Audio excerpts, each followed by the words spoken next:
Andhra model തെരഞ്ഞെടുപ്പാണ് കേരളത്തിൽ നടക്കുന്നുണ്ടെങ്കിൽ നമുക്ക് ഒരു സംശയവും വേണ്ട, BJP അധികാരത്തിൽ വരും എന്നുള്ള കാര്യത്തിൽ യാതൊരു സംശയമില്ല. ഈ ജനാധിപത്യ പ്രക്രിയയിൽ ഇത്തരം തട്ടിപ്പുകൾ നടക്കുമെന്ന് ചർച്ചകൾ നടക്കുമ്പോൾ തന്നെയാണ് ആന്ധ്രയിൽ ഇത്തരം ഒരു തട്ടിപ്പ് നടന്നത് എന്നുള്ളത് ശരിക്കും ഞെട്ടിപ്പിക്കുന്ന കണക്കുകളാണ്. ചിലപ്പോൾ ആളുകളെ വെച്ച് വോട്ട് ചെയ്യിച്ചായിരിക്കാം, അല്ലെങ്കിൽ കൃത്യമായി ഇതിൽ സെറ്റ് ചെയ്ത് വെച്ചതായിരിക്കാം, ഇത്ര സമയം കൊണ്ട് ഇത്ര വോട്ട് എന്നുള്ള രീതിയിൽ സെറ്റ് ചെയ്ത് വെച്ചതായിരിക്കാം. BJPയെ സംബന്ധിച്ചിടത്തോളം ജനാധിപത്യത്തിലൂടെ അധികാരത്തിൽ വരിക എന്നതിനേക്കാൾ അപ്പുറത്തേക്ക് ഏകാധിപത്യ പ്രവണതയിലേക്ക് പോകുന്നു എന്നുള്ളത്. അതുകൊണ്ടാണ് ഒറ്റ രാജ്യം ഒറ്റ തിരഞ്ഞെടുപ്പ് എന്നൊക്കെ പറയുന്നത്. ഇത് കുറച്ചുകൂടി ഈസിയാക്കാൻ വേണ്ടിയിട്ടാണ്. ഇത്തരം കൃത്രിമങ്ങളെ ഇപ്പോൾ തന്നെ കണ്ടെത്തി അതിൽ കുറ്റക്കാരായവർക്കെതിരെ വലിയ രീതിയിൽ നടപടിയെടുത്തില്ലെങ്കിൽ ഇന്ത്യയിൽ ജനാധിപത്യം തീർച്ചയായും കൊല ചെയ്യപ്പെടും എന്നുള്ള കാര്യത്തിൽ ഒരു സംശയവും വേണ്ട. നമസ്കാരം. രാജേട്ടാ, ഈ പാറക്കാല പ്രഭാകരൻ ധനമന്ത്രി നിർമ്മലാ സീതാരാമന്റെ ഭർത്താവാണ്. മാത്രമല്ല, അദ്ദേഹം ഇന്ത്യയിൽ അറിയപ്പെടുന്ന ഒരു സാമ്പത്തിക ശാസ്ത്ര വിദഗ്ധനും കൂടിയാണ്. ഓക്കെ. അപ്പോൾ ഇദ്ദേഹം കഴിഞ്ഞ ദിവസം ഒരു പത്രസമ്മേളനം ഡൽഹിയിൽ വെച്ച് നടത്തുകയുണ്ടായി. അപ്പോൾ ആ പത്രസമ്മേളനത്തിൽ വലിയ ഗുരുതരമായ ആരോപണങ്ങളാണ് അദ്ദേഹം ഉന്നയിച്ചിരിക്കുന്നത്. ആന്ധ്രാപ്രദേശ് തെരഞ്ഞെടുപ്പുമായി ബന്ധപ്പെട്ടിട്ടാണ്. രാത്രി 12 മണിക്ക് ശേഷം അവിടെ 17 ലക്ഷത്തോളം വോട്ടുകൾ പോൾ ചെയ്യപ്പെട്ടു. അതായത് 12 മണി തുടങ്ങി 2 മണി വരെ, പുലർച്ചെ 2 മണി വരെ 12 ലക്ഷം വോട്ടുകൾ പോൾ ചെയ്യപ്പെട്ടു എന്നും അന്ന്, അതായത് ഈ 8 മണി മുതൽ 2 AM വരെ 52 ലക്ഷത്തോളം വോട്ടുകളാണ് പോൾ ചെയ്യപ്പെട്ടിട്ടുള്ളത് എന്നാണ് അദ്ദേഹം പറയുന്നത്. അതുകൂടാതെ ഈ പുലർച്ചെ 12 മണിക്ക് ശേഷം ഓരോ 20 സെക്കൻഡിലും ഒരു വോട്ട് പോൾ ചെയ്യപ്പെടുന്നു. അതായത് ഈ EVM മെഷീൻ റീസെറ്റ് ചെയ്യാൻ വേണ്ടിയിട്ട് തന്നെ 14 സെക്കൻഡ് വേണം എന്ന് പറയുന്നു. അപ്പോൾ വലിയ രീതിയിലുള്ള ഒരു തെരഞ്ഞെടുപ്പ് അട്ടിമറിയാണ് ആന്ധ്രയിൽ നടന്നിരിക്കുന്നത് എന്നാണ് ഈ പാറക്കാല പ്രഭാകരൻ പറയുന്നത്.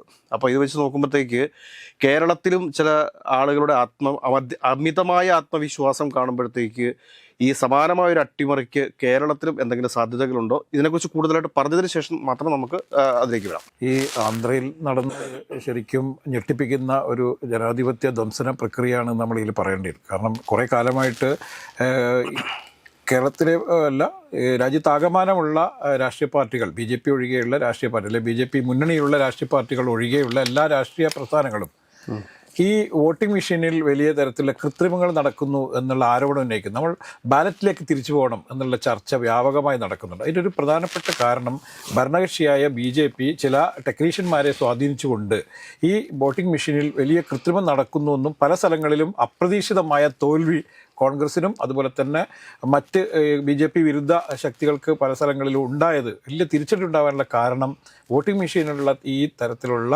കൃത്രിമ വിജയമാണ് ഇവർ കൈവരിച്ചുകൊണ്ടിരിക്കുന്നതെന്നും അതുകൊണ്ട് ഇന്ത്യൻ ജനാധിപത്യം കശാപ്പ് ചെയ്തുകൊണ്ടിരിക്കുകയാണെന്നുള്ള വലിയ ആരോപണങ്ങൾ ഉന്നയിച്ചു.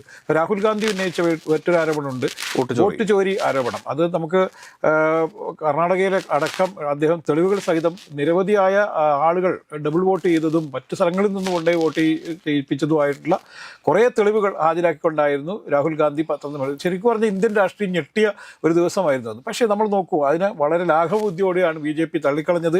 ഇലക്ഷൻ കമ്മീഷനും അത് തള്ളിക്കളഞ്ഞു. മാത്രമല്ല, രാഹുൽ ഗാന്ധിക്കെതിരെ കേസെടുക്കണം എന്നുള്ള രീതിയിലുള്ള ചർച്ചകളാണ് പിന്നെ നമ്മൾ കണ്ടത്. പിന്നീട് രാഹുൽ ഗാന്ധി വേണ്ട രീതിയിലുള്ള ഒരു ഫോളോ അപ്പ് അതിനകത്ത് നടത്തിയിട്ടില്ല. ബീഹാറിൽ ഇപ്പോൾ ഒരു വോട്ട് ചോറി യാത്ര നടത്തി എന്നതിനപ്പുറത്തേക്ക് അത് സത്യമാണ്. രാഹുൽ ഗാന്ധി എന്തുകൊണ്ടാണ് അതിൽ പിന്നീട് മുന്നോട്ട് പോകാതിരുന്നത് നമുക്കറിയില്ല. പക്ഷേ ഇന്നിപ്പം ഈ പുറത്തു വന്നിരിക്കുന്ന, ഇന്നലെയാണ് നേരത്തെ തന്നെ അത്തരത്തിലുള്ള ചർച്ചകളുണ്ടായിരുന്നു, ഇതിൻ്റെ വ്യക്തമായ തെളിവുകൾ ഇന്നലെയാണ് അദ്ദേഹം പുറത്തുവിട്ടത്. അതുകൊണ്ട് ഈ ഇന്ത്യൻ രാഷ്ട്രീയത്തിൽ ഇത്രയേറെ വലിയ തട്ടിപ്പ് നടന്നിട്ടും തട്ടിപ്പിൻ്റെ വാർത്തകൾ വന്നിട്ടും BJP ഇതിൽ പ്രതികരിച്ചില്ല എന്നുള്ളത് നമ്മൾ നോക്കേണ്ടതുണ്ട്. അപ്പം നമുക്കിപ്പം നോക്കൂ, കേരളത്തിൽ BJP വളരെ കൃത്യമായി ഇത്ര സീറ്റുകൾ നേടുമെന്ന് വലിയ പ്രചരണം നടക്കുന്നുണ്ട്. അതുപോലെ തന്നെ ചില സർവേകളിൽ 5 സീറ്റ് മുതൽ 10 സീറ്റ് വരെയൊക്കെ BJPക്ക് പ്രഖ്യാപിക്കുന്നുണ്ട്. ഇത് കൃത്യമായി BJP വലിയ ആത്മവിശ്വാസത്തിലാണ്. ഇപ്പം നമ്മൾ കഴിഞ്ഞ ചർച്ചയിൽ പറഞ്ഞതുപോലെ എന്തുകൊണ്ടാണ് രാജീവ് ചന്ദ്രശേഖർ നേമത്ത് ജയിക്കുമെന്നും അദ്ദേഹം വലിയ ഭൂരിപക്ഷത്തോട് ജയിക്കുമെന്നും മാത്രമല്ല അദ്ദേഹം മുഖ്യമന്ത്രി വരെ ആവുന്ന ഒരു രാഷ്ട്രീയ സാഹചര്യമാണ് കേരളത്തിൽ എന്നൊക്കെ പറയുന്നു. പക്ഷേ നമ്മളിത് ചിരിച്ചു തള്ളുമ്പോഴും ഈ ആന്ധ്ര മോഡൽ എന്ന് തന്നെ നമുക്ക് പറയേണ്ടി വരും. ആന്ധ്ര മോഡൽ തെരഞ്ഞെടുപ്പാണ് കേരളത്തിൽ നടക്കുന്നുണ്ടെങ്കിൽ നമുക്ക് ഒരു സംശയവും വേണ്ട, BJP അധികാരത്തിൽ വരും എന്നുള്ള കാര്യത്തിൽ യാതൊരു സംശയമില്ല. അതുകൊണ്ട് നേരത്തെ തന്നെ പ്രിക്കോഷൻസ് എടുക്കേണ്ടതുണ്ട്. ഇത്തരം തട്ടിപ്പുകൾ നടക്കില്ല എന്നത് വ്യക്തമാക്കേണ്ടതുണ്ട്. കേരളത്തിൽ ചിലപ്പോൾ നടക്കില്ലായിരിക്കും. പക്ഷേ നമ്മൾ നോക്കൂ, ഈ ജനാധിപത്യ പ്രക്രിയയിൽ ഇത്തരം തട്ടിപ്പുകൾ നടക്കുമെന്ന് ചർച്ചകൾ നടക്കുമ്പോൾ തന്നെയാണ് ആന്ധ്രയിൽ ഇത്തരം ഒരു തട്ടിപ്പ് നടന്നത് എന്നുള്ളത് ശരിക്കും ഞെട്ടിപ്പിക്കുന്ന കണക്കുകളാണ്. അല്ല, ഇതിനകത്ത് രസകരമായ ഒരു കാര്യം എന്താണെന്ന് ചോദിച്ചു കഴിഞ്ഞാൽ 2024 മെയ് 13 ആഫ്റ്റർ ഇലക്ഷൻ 5 മണിയായപ്പോഴത്തേക്ക് ഇലക്ഷൻ കമ്മീഷൻ ഡിക്ലെയർ ചെയ്തത് 68% വോട്ടെന്നായിരുന്നു. പക്ഷേ ഏറ്റവും ഒടുവിൽ ഒരു ദിവസം കഴിഞ്ഞതിന് ശേഷം അതിനുശേഷം 8 മണിക്ക് വീണ്ടും അപ്ഡേറ്റ് ചെയ്യുന്നുണ്ട് 71% എന്നുള്ളത്. അത് കഴിഞ്ഞതിന് ശേഷം 76% ഏറ്റവും ഒടുവിൽ ഒരു ദിവസം പിന്നിട്ട് കഴിഞ്ഞപ്പോഴത്തേക്കാണ് അത് 83% ആ ഒരു പോളിംഗ് ശതമാനം ഉയരുന്നത് എന്നുകൂടി കാണേണ്ടതുണ്ട്. അതിന്റെ അടിസ്ഥാനത്തിലാണ് മൊത്തത്തിൽ 135 സീറ്റുകൾ TDPക്ക് കിട്ടിയപ്പോൾ BJPക്ക് 8 സീറ്റുകളും പവൻ കല്യാണിന്റെ ജനസേന പാർട്ടിക്ക് 21 സീറ്റുകളും അവിടെ കിട്ടുന്നുണ്ട്. അത് ഇത്രയും ഒരു ഏകപക്ഷീയമായ ഒരു വിജയം എങ്ങനെ സംഭവിച്ചു എന്നുള്ളതിനെ കുറിച്ച് വളരെ ഗൗരവമായിട്ട് തന്നെ ചിന്തിക്കേണ്ടിയിരിക്കുന്നു. കാരണം എനിക്ക് തോന്നുന്നത് ജഗൻ റെഡ്ഡിയുടെ പാർട്ടി അത്ര പിന്നിലായി പോയി അല്ലെങ്കിൽ മോശപ്പെട്ട ഒരു പ്രകടനമാണ് ആന്ധ്രാപ്രദേശിൽ കാഴ്ചവെച്ചത് എന്ന് നമുക്ക് ഒരിക്കലും പറയാൻ വേണ്ടിയിട്ട് സാധിക്കത്തില്ല. അപ്പോൾ ഇപ്പോൾ നമ്മൾ കുറച്ചു മുമ്പ് സംസാരിച്ചതുപോലെ തന്നെ ഈ ആന്ധ്രാപ്രദേശിൽ ഇത് സാധ്യമാകും എന്നുണ്ടെങ്കിൽ ഇതിന് കേരളത്തിലും സാധ്യതകൾ തള്ളിക്കളയാൻ വേണ്ടി സാധിക്കത്തില്ല.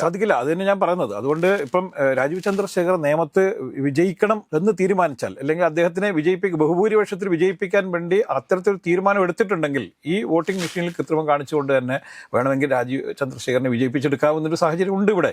അതുകൊണ്ട് ഈ വിശ്വാസ്യത, അതായത് വോട്ടിംഗ് മെഷീനിലെ വിശ്വാസ്യത വളരെ കാലമായി ചോദ്യം ചെയ്യപ്പെട്ടുകൊണ്ടിരിക്കുന്നു. ഈ ചോദ്യം ചെയ്യപ്പെട്ടുകൊണ്ടിരിക്കുന്നതിനെ വളരെ പുച്ഛത്തോടെയാണ് BJP എല്ലാ കാലത്തും അതിൽ പ്രതികരിച്ചിരുന്നത്. ഈ വിഷയത്തിൽ കുറച്ച് ദിവസം കഴിയുമ്പോൾ ചിലപ്പം ഈ BJP ഉണ്ടായ കൃത്യമായി ഇതുതരത്തിലുള്ള പുച്ഛത്തോടെയുള്ള മറുപടി പുറത്തു വരുമായിരിക്കും. പക്ഷേ ഈ ഇന്ത്യ ഭരിക്കുന്ന പാർട്ടി ഇത്തരത്തിലുള്ള കൃത്രിമത്വത്തിന് കൂട്ടുനിൽക്കുന്നുണ്ടെങ്കിൽ അത് ജനാധിപത്യത്തെ കശാപ്പ് ചെയ്യുന്നതാണ് എന്നുള്ളത് യാതൊരു സംശയമില്ല. ക്രിമിനൽ ആക്ടിവിറ്റിയാണ് ഇതെന്ന് നമ്മൾ ആർക്കാണ്. അല്ല, ഒരു പത്രമാധ്യമവും റിപ്പോർട്ട് ചെയ്തിട്ടില്ല. കാരണം ആന്ധ്രാപ്രദേശിൽ 2 മണി വരെ ഇലക്ഷൻ പ്രക്രിയ നീണ്ടുപോയി. അത് മാത്രമല്ല, അതായത് വോട്ടിങ്ങിന്റെ സമയം കഴിഞ്ഞിട്ടും പിന്നെയും ആൾക്കാരുടെ ക്യൂ ഉണ്ടെങ്കിൽ അവർക്ക് പൂർണ്ണമായും അവർക്ക് ടോക്കൺ കൊടുത്തുകൊണ്ടാണ് പിന്നീട് വോട്ട് നടക്കുക. അപ്പം അങ്ങനെ എന്താണ് ചെയ്തിരിക്കുന്നത് എന്നതിൻ്റെ തെളിവുകൾ ഹാജരാക്കാൻ വേണ്ടി ഈ തെരഞ്ഞെടുപ്പ് ഉദ്യോഗസ്ഥർ ബാധ്യസ്ഥരാണ്. അത്തരത്തിലുള്ള യാതൊരു തെളിവുകളും ഇപ്പോൾ ആരുടെ കയ്യിലും ഇല്ല എന്നുള്ളതാണ് ഞെട്ടിപ്പിക്കുന്ന മറ്റൊരു സംഭവം. അപ്പം ഉദ്യോഗസ്ഥന്മാരെ സ്വാധീനിച്ചുകൊണ്ട് ഒരു പ്രത്യേക പാർട്ടിക്ക് വിജയിക്കാനുള്ള സാഹചര്യം ഒരുക്കുന്നു എന്ന് പറഞ്ഞാൽ, ഇവിടെ പണ്ടൊക്കെ നമുക്ക് ഓർമ്മയുണ്ടോ അറിയില്ല, മേഘം മോഡൽ തെരഞ്ഞെടുപ്പ് എന്നുണ്ട്. അതായത് ബൂത്ത് കയറി പിടിക്കുക, അവർ ബാലറ്റുള്ള സമയത്തായിരുന്നു ബൂത്ത് കയറി പിടിക്കുക, അവർക്ക് താല്പര്യമുള്ള കുത്തി ഇടുക, എന്നിട്ട് ഇത് ഉദ്യോഗസ്ഥന്മാർക്ക് അറിയാം, പക്ഷെ അവരത് റിപ്പോർട്ട് ചെയ്യാതിരിക്കുക, എന്നിട്ട് അവർക്ക് അനുകൂലമായ ഒരു വിധി ഉണ്ടാക്കിയെടുക്കുക എന്നുള്ളൊരു നേരത്തെ ഒരു രീതി ഉണ്ടായിരുന്നു. അത് വലിയ ഇത് ചർച്ച ചെയ്യപ്പെട്ട ഇന്ത്യൻ ജനാധിപത്യത്തിൽ ഏറ്റവും കറുത്ത അധ്യായങ്ങളായിരുന്നു മേഘം മോഡൽ തെരഞ്ഞെടുപ്പ് എന്ന്.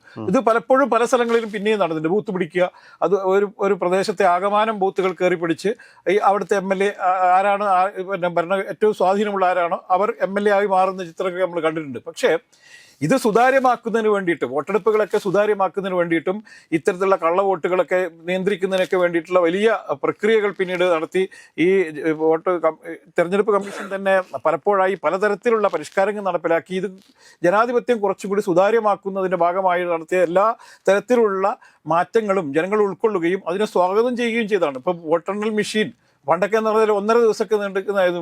ഇപ്പോൾ വോട്ടിംഗ് മെഷീനിൽ തന്നെ കൃത്യമായി നമുക്ക് അതിൻ്റെ കൗണ്ട് കിട്ടുന്നതുകൊണ്ട് വളരെ പെട്ടെന്ന് റിസൾട്ട് വരും. നമുക്ക് വോട്ടെണ്ണി തുടങ്ങി ഏതാണ്ട് 2-3 മണിക്കൂറിനുള്ളിൽ തന്നെ റിസൾട്ടൊക്കെ വരുന്ന ഒരു രീതിയിലേക്ക് വന്നപ്പോൾ ജനങ്ങളെല്ലാം സന്തോഷിച്ചു. പക്ഷേ ഇതിനുള്ളിൽ ഇത്തരത്തിലുള്ള വലിയ തട്ടിപ്പ് ഉണ്ടായിരിക്കുന്നു, അല്ലെങ്കിൽ ഇങ്ങനെ ഒരു തട്ടിപ്പിലൂടെയാണ് പല ആളുകളും ജയിച്ചു വരുന്നത്, ചില സ്ഥലങ്ങളിൽ സർക്കാർ ഉണ്ടാക്കുന്നത് എന്നുള്ളത് യഥാർത്ഥത്തിൽ അത്ര സുഖകരമായ വാർത്തയല്ല. നമ്മൾ മനസ്സിലാക്കേണ്ട ഒരു കാര്യം എന്താ വെച്ചാൽ, ഹരിയാനയിൽ ആദ്യ സമയത്ത് കോൺഗ്രസ് വളരെ ദൂരം ലീഡ് ചെയ്യുന്നു. അതിനുശേഷം ഒരു കൃത്യമായ ഒരു സമയം കഴിയുന്നതോടുകൂടി ഇതെല്ലാം താഴത്തേക്ക് ഡൗൺ ആവുന്ന ഒരു കാഴ്ച നമ്മൾ കണ്ടതാണ്.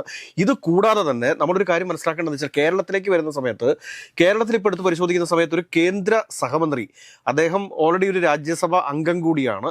അങ്ങനെയുള്ള ഒരു വ്യക്തി വീണ്ടും കാഞ്ഞിരപ്പള്ളിയിൽ വന്ന് മത്സരിക്കുന്നു. ആ ഒരു ആത്മവിശ്വാസം, ഒരു കേന്ദ്രമന്ത്രി കേരളത്തിൽ മത്സരിച്ച് പരാജയപ്പെടുകയാണ് എന്ന് പറഞ്ഞു കഴിഞ്ഞാൽ അത് ദേശീയ തലത്തിൽ തന്നെ ചർച്ച ചെയ്യപ്പെടുന്ന വിഷയമാണ്. തീർച്ചയായിട്ടും. അപ്പൊ ഒരു പക്ഷെ കാഞ്ഞിരപ്പള്ളി അവർ ലക്ഷ്യം വെക്കുന്നു എന്ന് തന്നെ പറയേണ്ടി വരും. അതോടൊപ്പം തന്നെ ഷോൺ ജോർജ് 100% ഉറപ്പാണ് പറയുന്നത് താൻ പാലയിൽ വിജയിച്ചിരിക്കുമെന്ന്.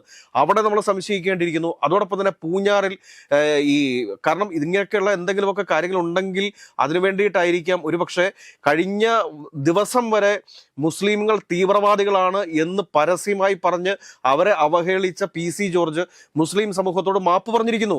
ഇതൊക്കെ ഈ ഒരു നാടകത്തിന്റെ ഭാഗമല്ലേ എന്ന് നമ്മൾ സംശയിക്കേണ്ടിയിരിക്കുന്നു. അതോടൊപ്പം തന്നെ കഴക്കൂട്ടത്ത് 100% ഇവർ വിജയിക്കുമെന്നുള്ള അവകാശവാദങ്ങളുണ്ട്. നേമത്ത് വിജയിക്കുമെന്നുള്ള അവകാശവാദങ്ങളുണ്ട്. വട്ടിയൂർക്കാവില്, ആറന്മുളയില്, ഇങ്ങനെയുള്ള ഒരുപാട് സ്ഥലങ്ങളിൽ ലക്ഷ്യം വെക്കുന്നു BJP. കാരണം അഭ്യസ്തവിദ്യരും സാക്ഷരതയിൽ മുൻപിലാണ് മലയാളികൾ എന്ന് പറയുന്ന സമയത്തും എല്ലാ തട്ടിപ്പുകൾക്കും ഇരയായിട്ടുള്ളവരാണ് മലയാളികൾ. ആ മലയാളികൾ ഏറെ ഗൗരവത്തോടു കൂടി കേരളത്തിൽ പ്രവർത്തിക്കുന്ന എല്ലാ രാഷ്ട്രീയ പാർട്ടികളും ജാഗരൂകരാകേണ്ട ഒരു സമയം കൂടിയാണ് ഇത് എന്ന് നമുക്ക് ഇവിടെ ഓർമ്മപ്പെടുത്താതെ ഇരിക്കാൻ വേണ്ടിയിട്ട് സാധിക്കത്തില്ല. കാരണം ഇത് ആന്ധ്രയിൽ നടന്നു കഴിഞ്ഞിരിക്കുന്നു. ഇനി അടുത്തത് കേരളമാണ് BJP ലക്ഷ്യം വെക്കുന്നത്. അതുകൊണ്ട് തന്നെ ശക്തമായിട്ടുള്ള ഒരു നിരീക്ഷണം അല്ലെങ്കിൽ ഒരു കരുതൽ ഈ പറഞ്ഞ വോട്ടിംഗ് മെഷീന് മേലിൽ ഉണ്ടാകാത്ത പക്ഷം ആരും പ്രതീക്ഷിക്കാത്ത രീതിയിൽ പല സ്ഥലങ്ങളിലും ഇപ്പോൾ കഴിഞ്ഞ ദിവസം അഞ്ജലി നായർ പറഞ്ഞ പോലെ ചക്ക വിരിഞ്ഞാൽ താമരയാകും എന്ന് പറഞ്ഞതുപോലെ ഈ വോട്ടിംഗ് മെഷീൻ എണ്ണുന്ന സമയത്ത് താമരകൾ വിരിയുമ്പോൾ അത് കണ്ട് അത്ഭുതപ്പെടാൻ വേണ്ടിയിട്ട് നിൽക്കരുത്. PC ജോർജൊക്കെ കഴിഞ്ഞ ദിവസം മുസ്ലിം സമൂഹത്തോട് മാപ്പപേക്ഷിച്ചിട്ടുണ്ടെങ്കിൽ ഇതൊക്കെ വരാനിരിക്കുന്ന ന്യായീകരണങ്ങൾക്ക് മുമ്പുള്ള ചില അഭിപ്രായ പ്രകടനങ്ങളായിട്ട് അതിനെ കാണാൻ വേണ്ടി സാധിക്കത്തുള്ളൂ. നമ്മൾ മനസ്സിലാക്കേണ്ടത് ഇന്ത്യ എന്ന് പറയുന്ന ലോകത്തിന് മുന്നേ തന്നെ ഏറ്റവും വലിയ ജനാധിപത്യ രാജ്യമാണ്. ഇന്ത്യയെ പോലെ ഒന്നും വലിയ ജനാധിപത്യ പ്രക്രിയകൾ നടക്കാത്ത പല വികസിത രാജ്യങ്ങളുണ്ട്. അപ്പോൾ അമേരിക്കയിലൊന്നും സമ്പൂർണ്ണമായ ഒരു ജനാധിപത്യ പ്രക്രിയയിലൂടെ എല്ലാ സർക്കാരുകൾ ഉണ്ടാക്കുന്നത്. അവിടെ ചില കണക്കുകൾ കൂടിയാണ്. ഇന്ത്യയിൽ മാത്രമാണ് വളരെ ഗ്രാസ് റൂട്ട് ലെവലിൽ തന്നെ ജനാധിപത്യ പ്രക്രിയകൾ ആരംഭിച്ച് ഏറ്റവും ഹൈ എൻഡിൽ വരെ, അതായത് എല്ലാ തെരഞ്ഞെടുപ്പുകളും വളരെ സുതാര്യമായി നടക്കുന്നു എന്നാണ് വെപ്പ്. അല്ലെങ്കിൽ ജനാധിപത്യ രാജ്യം എന്നുള്ള രീതിയിൽ ഇന്ത്യക്ക് വലിയ സ്വീകാര്യത ഉണ്ടാക്കിയതൊക്കെ അങ്ങനെയാണ്. പക്ഷേ ഇത്തരം സംഭവങ്ങൾ, വാർത്തകൾ റിപ്പോർട്ട് ചെയ്യപ്പെടുന്ന സമയത്ത് നമ്മൾ മനസ്സിലാക്കേണ്ടത് ഇന്ത്യയിലെ ജനാധിപത്യ പ്രക്രിയയിൽ എന്തൊക്കെയല്ലോ സംഭവങ്ങൾ നടക്കുന്നു എന്നും അത് വലിയ തരത്തിൽ നമ്മൾക്ക് നമ്മുടെ ജനാധിപത്യത്തിന് ഭീഷണിയായി മാറുന്നു എന്നുള്ളത് നമ്മൾ കാണേണ്ടതുണ്ട്. പല വികസിത രാജ്യങ്ങളിലും നടക്കുന്ന വോട്ടെടുപ്പ് ഇപ്പോഴും ബാലറ്റിലൂടെയാണ്. അവർക്ക് എന്തുകൊണ്ടാണ് അവർ ഇത്തരം സംഭവങ്ങളെ അല്ലെങ്കിൽ ഈ വോട്ടിംഗ് മെഷീനെ എന്തുകൊണ്ടാണ് വിശ്വസിക്കാത്തത്, അല്ലെങ്കിൽ അത് അവിടെ നടപ്പിലാക്കി പല രാജ്യങ്ങളും നടപ്പിലാക്കി അത് വേണ്ടാന്ന് വെക്കുന്നതൊക്കെ അതിന്റെ കാരണം എന്ന് പറയുന്നത് അതിൽ കൃത്രിമം നടക്കാനുള്ള സാധ്യത വളരെ കൂടുതലാണ് എന്നും ബാലറ്റിലൂടെ ഉള്ള ജനാധിപത്യ പ്രക്രിയയിൽ അല്ലെങ്കിൽ വോട്ടിങ്ങിൽ കൃത്രിമങ്ങൾ കുറയും എന്നുള്ളതാണ്. കാരണം അത് വളരെ തെളിവാണ്, നമ്മുടെ മുന്നിൽ തെളിവാണ്. നമ്മൾ കുത്തിയത് ബാലറ്റ് ഉണ്ട്, അതിന് നമ്പറുണ്ട്, അതൊക്കെ കൃത്യമായി പിന്നീട് പരിശോധിക്കാം. കുറെ കാലം അത് സൂക്ഷിച്ചു വെക്കാറുണ്ട്. ഈ വോട്ടിംഗ് മെഷീനിൽ എന്താണ് ചെയ്തു വച്ചിരിക്കുന്നത് നമ്മൾക്ക് ഒരിക്കലും പരിശോധിക്കാൻ കഴിയില്ല. നമ്മൾ നേരത്തെ തന്നെ പലതരത്തിലുള്ള സംശയങ്ങൾ ഉണ്ടായിരുന്നു. കാരണം ഇസ്രായേലിൽ നിന്നാണ് ഈ വിധത്തിലുള്ള ചിപ്പുകളൊക്കെ ഉണ്ടാക്കുന്നത്, ഈ വോട്ടിംഗ് മെഷീൻ സെറ്റ് ചെയ്യുന്നതൊക്കെ അവിടെ നിന്നാണെന്ന് പറയുന്നു. അതുകൊണ്ട് അവരെയൊക്കെ സ്വാധീനിച്ചുകൊണ്ട് തന്നെ ചിലപ്പോൾ ഇതിന്റെ നിർമ്മാണത്തിൽ തന്നെ സമയത്ത് തന്നെ ഇത്തരത്തിലുള്ള ചില കൃത്രിമങ്ങൾ നടത്തുന്നുണ്ടോ എന്നുള്ളത് പോലും നമ്മൾ സംശയിക്കേണ്ടിയിരിക്കുന്നു എന്നുള്ളത്. അതുകൊണ്ട് ചിലപ്പോൾ ആളുകളെ വെച്ച് വോട്ട് ചെയ്യിച്ചായിരിക്കാം, അല്ലെങ്കിൽ കൃത്യമായി ഇതിൽ സെറ്റ് ചെയ്ത് വെച്ചതായിരിക്കാം, ഇത്ര സമയം കൊണ്ട് ഇത്ര വോട്ട് എന്നുള്ള രീതിയിൽ സെറ്റ് ചെയ്ത് വെച്ചതായിരിക്കാം. പക്ഷെ എന്ത് പറഞ്ഞാലും ഇത്തരത്തിലുള്ള തട്ടിപ്പുകൾ ഇന്ത്യൻ ജനാധിപത്യത്തിന്റെ അന്ത്യം കുറിക്കും എന്ന കാര്യത്തിൽ സംശയമില്ല.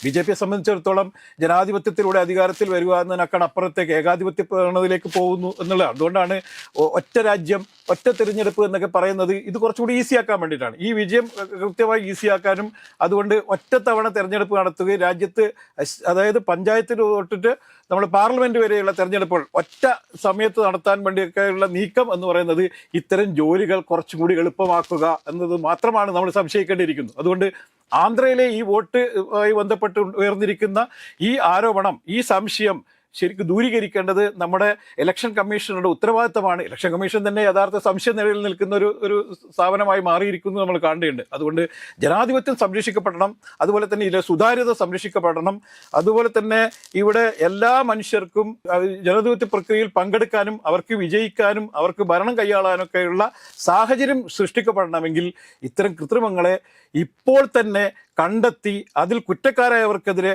വലിയ രീതിയിൽ നടപടിയെടുത്തില്ലെങ്കിൽ ഇന്ത്യയിൽ ജനാധിപത്യം തീർച്ചയായും കൊല ചെയ്യപ്പെടും എന്നുള്ള കാര്യത്തിൽ ഒരു സംശയവും വേണ്ട. അതുകൊണ്ട് ഇത് അപകടകരമായ ഒരു അവസ്ഥയിലൂടെയാണ് കടന്നു പോകുന്നത്.